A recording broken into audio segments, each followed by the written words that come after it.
नमस्कार दोस्तों, एजुकेशन चौक पर आपका एक बार फिर से स्वागत है। मैं हूं आपका दोस्त ललित। साल की सबसे बड़ी परीक्षा की घड़ी आ चुकी है। परीक्षा शुरू होने में अब महज कुछ ही घंटों का समय बचा है। ऐसे में परीक्षा की तैयारी कर रहे उन तमाम 9.5 लाख से ज्यादा अभ्यर्थियों को एजुकेशन की ओर से शुभकामनाएं। आपकी परीक्षा बेहतर हो, आप सरकारी नौकरी लगने का जो सपना देख रहे हैं वो पूरा हो। 25 फरवरी से तृतीय श्रेणी अध्यापक भर्ती परीक्षा का आयोजन होने जा रहा है। 25 फरवरी से 1 मार्च तक यानी कि 5 दिनों तक 9 पारियों में इस भर्ती परीक्षा का आयोजन होगा।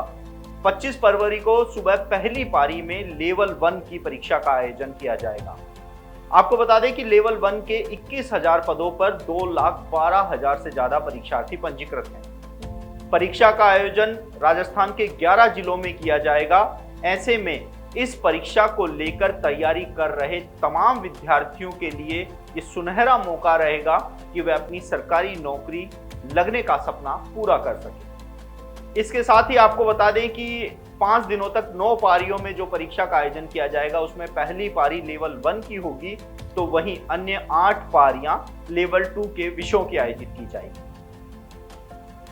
25 फरवरी से 1 मार्च तक होने वाली इस परीक्षा की अगर बात की जाए तो तकरीबन 9,64,000 से ज्यादा परीक्षार्थी इस परीक्षा के लिए पंजीकृत हैं। लेवल 2 की अगर बात की जाए तो लेवल 2 में करीब 7.5 लाख से ज्यादा परीक्षार्थी परीक्षा के लिए पंजीकृत हैं। अगर इस परीक्षा को लेकर बात की जाए, लेवल 2 की 8 पारियों में 7.5 लाख से ज्यादा परीक्षार्थी पंजीकृत हैं, तो वहीं जो शुरुआत के 4 दिन हैं, इन शुरुआत के 4 दिनों तक जो परीक्षा आयोजित होगी यानी कि लेवल 1 की 1 पारी की परीक्षा, इसके अलावा लेवल 2 की 3 पारी की परीक्षा का आयोजन प्रदेश के 11 जिलों में किया जाएगा।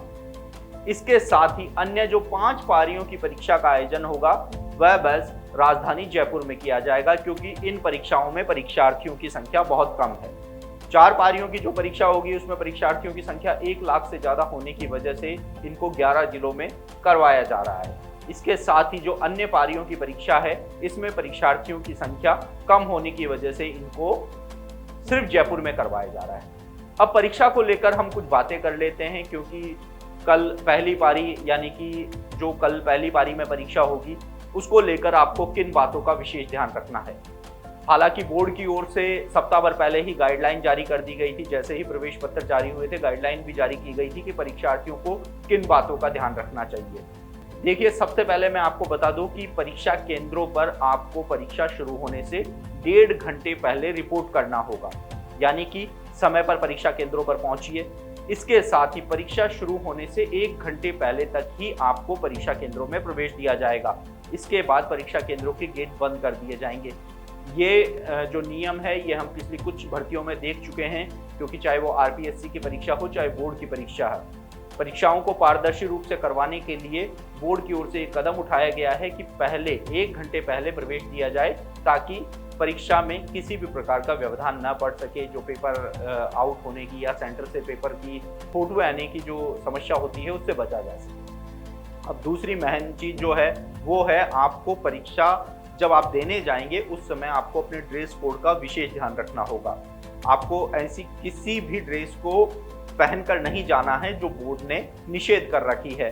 हाथ में किसी भी प्रकार का मौली का धागा बंधा हुआ नहीं होना चाहिए। महिलाओं की विशेष बात यह है कि उनको किसी भी प्रकार का जेवरात है वह पहन के नहीं जा पाएंगी, क्योंकि बोर्ड ने ये साफ कर दिया है कि किसी भी प्रकार का कोई भी जेवर हो वो अंदर अलाउ नहीं किया जाएगा, चाहे वो मंगलसूत्र हो, कानों की बालियां हो, नाक के नथ हो, हाथ का कड़ा हो, पाइजेब हो, ये पहन के नहीं जा सकेंगे।